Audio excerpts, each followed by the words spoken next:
안녕하세요. 이번 시간에는 생식과 유전, 생식세포 형성 과정에 대해서 학습하도록 하겠습니다.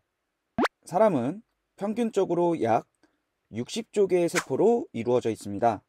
각 세포는 기능과 모양이 다를 수 있지만 세포 하나하나 핵 속에는 46개의 염색체들이 존재하게 됩니다.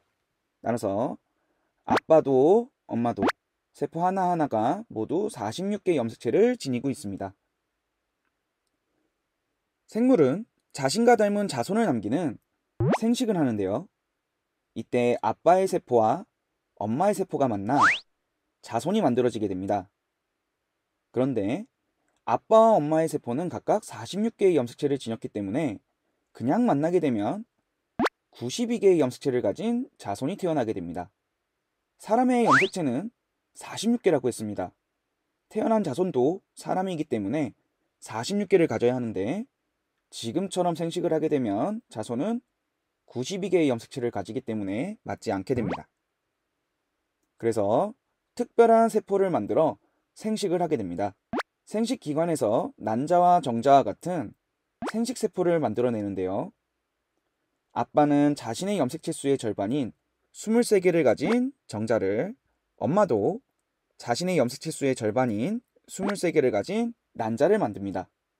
이렇게 만들어진 생식세포인 정자와 난자가 만나게 되면 아빠의 23개의 염색체와 엄마의 23개의 염색체가 합쳐져 46개의 염색체를 지닌 수정란이 만들어집니다.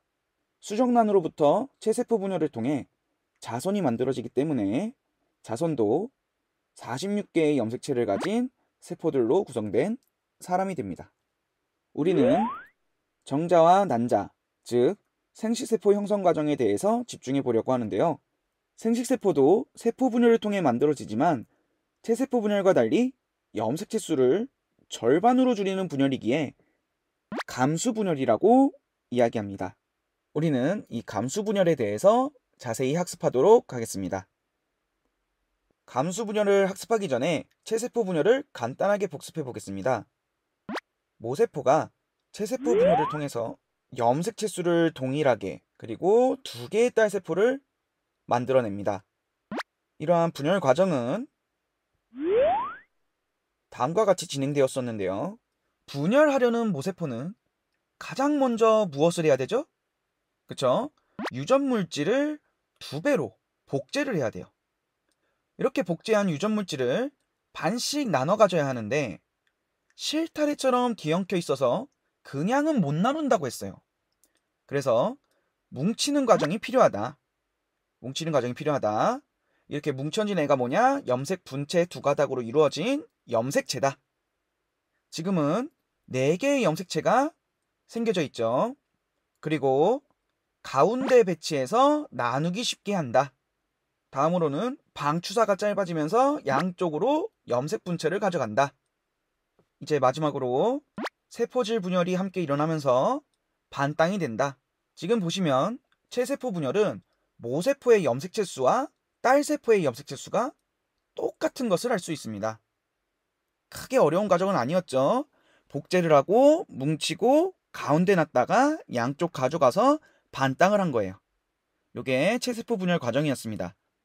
이거와 유사하게 감수 분열도 이루어지게 됩니다. 자, 이제 본격적으로 감수 분열을 보겠습니다. 이름 그대로 체세포 분열과는 다르게 염색체 수를 감소시키는 분열입니다. 체세포가 감수 분열을 하게 되면 염색체 수는 절반인 4개의 딸세포가 생기게 됩니다. 왜 4개의 세포냐? 분열을 2번 했기 때문이에요. 2번의 분열을 따로따로 한번 살펴보겠습니다. 일단 이름처럼 염색체 수를 절반으로 만드는 게 중요하니까 첫 번째 분열은 염색체 수를 절반으로 만들기 위해 진행됩니다. 이를 감수 1분열이라고 이야기합니다. 염색체 수가 절반으로 줄어든 2개의 딸세포가 형성됩니다. 두 번째 분열은 체세포 분열처럼 세포의 수를 늘리기 위해 진행되는데요. 감수 1분열 이후 염색체 수는 변화 없이 4개의 딸세포가 형성됩니다. 이를 감수 2분열이라고 이야기합니다. 이렇게 조금 긴 과정을 거쳐서 감수 분열이 일어나게 되는데요. 감수 1분열 과정과 감수 2분열 과정을 차근차근 각각 알아보도록 하겠습니다. 먼저 감수 1분열입니다. 세포의 핵 속에는 유전 물질이 실처럼 엉켜 있다고 했죠. 편의상 보기 좋게 쌤이 색깔로 구분지어서 펼쳐놔 볼게요. 제일 먼저 모세포가 해야 되는 게 무엇이다? 그쵸? 복제를 해야 되죠. 복제를 합니다. 이 준비하는 시기를 간기라고 이야기합니다. 그래서 분열하기 전 준비기, 간기. 특징은 유전 물질을 복제하고 그다음에 실타래처럼 풀어져 있는 이 유전 물질을 감싸고 있는 핵막이 뚜렷하게 보인다. 체세포 분열의 간기와 똑같죠. 자, 이제 이렇게 준비가 끝나면 감수 1분열을 시작하는데요. 모세포가 유전 물질을 복제하고 그 다음에 해야 되는 것이 무엇이라고 했죠? 그쵸? 실타래처럼 뒤엉켜 있는 이 유전 물질을 따로따로 뭉치는 과정이 필요하죠.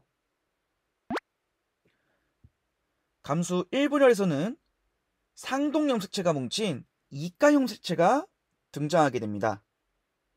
실타래가 뭉쳐졌으니 핵막도 사라지게 됩니다. 여기서 이가 염색체는 상동 염색체가 붙어서 두 개의 가치를 갖는 염색체를 이야기합니다. 체세포 분열에서는 볼 수 없었던 거죠. 이가 염색체 잘 기억해 두시길 바랍니다. 이 시기를 감수 1분열 시작, 전기라고 이야기합니다. 진행은 체세포 분열과 크게 다르지 않습니다. 단지 체세포 분열은 염색 분체를, 감수 1분열은 상동 염색체를 떨어뜨려야 하기 때문에 그 떨어뜨려야 하는 대상이 다르기 때문에 뭉쳐진 형태도 염색체 그리고 이가 염색체 이렇게 다른 것뿐이에요. 다음으로 떨어뜨릴 상동 염색체가 붙은 이가 염색체를 가운데 배치합니다. 이 시기를 중기라고 이야기합니다. 그리고 이가 염색체를 이루던 이 상동 염색체가 양쪽으로 분리되어 끌려갑니다. 체세포 분열에서는 염색 분체가 끌려갔었죠. 이 시기를 감수 1분열 후기라고 이야기합니다. 마지막으로 세포질 분열과 함께 핵막이 나타나고 두 개의 딸세포가 형성되게 됩니다. 이때 염색체는 체세포 분열과 달리 아직 한 번 더 분열해야 되기 때문에 실처럼 풀어지지 않습니다. 형성된 두 딸세포는 상동 염색체가 떨어져 분리되었기 때문에 염색체 수는 모세포에 비해 절반으로 줄어들게 됩니다. 이 시기를 감수질 분열 말기 그리고 세포질 분열 이렇게 이야기합니다. 이렇게 감수 1분열 과정에 대해서 살펴보았는데요. 전반적인 과정은 비슷합니다. 체세포 분열과 비슷해요. 복제를 했고요. 뭉쳤고요. 근데 뭉친 게 이가 염색체의 형태로 나타났죠. 어쨌든 뭉쳤어요. 그 다음에 가운데 놨어요. 양쪽으로 끌고 갔어요. 이 끌고 간 게 상동 염색체가 분리가 됐죠. 그렇게 해서 생긴 두 딸세포는 모세포 염색체 수의 절반인 두 개의 딸세포가 형성된다. 오케이. 이제 이어서 감수 2분열을 보겠습니다. 감수 2분열은 체세포 분열과 다를 것이 없어요. 1분열에서 형성된 딸세포는 바로 감수 2분열 전기로 들어갑니다. 감수 1분열 말기에 염색체가 풀릴 줄 알고 핵막이 생겼었는데요. 다시 필요가 없어졌으니 핵막이 사라지게 됩니다. 이 시기가 염색체 형태로 유전 정보가 뭉쳐있는 감수 1분열 전기입니다. 이제 뭉쳐진 염색체를 중앙에 배열하고 이 시기를 중기라고 하겠죠. 그 다음에 양쪽으로 가져가겠죠. 이때 염색 분체가 분리되어 양쪽으로 끌려가게 됩니다. 이 시기를 후기라고 이야기합니다.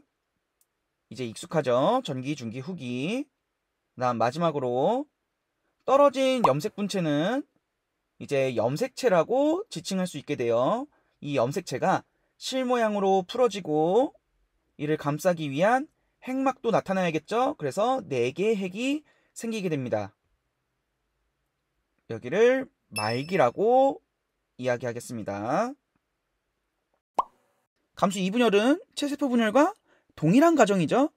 염색체부터 시작해서 가운데 놓고 염색 분체 분리돼서 나눠지고 똑같은 과정을 거치게 됩니다.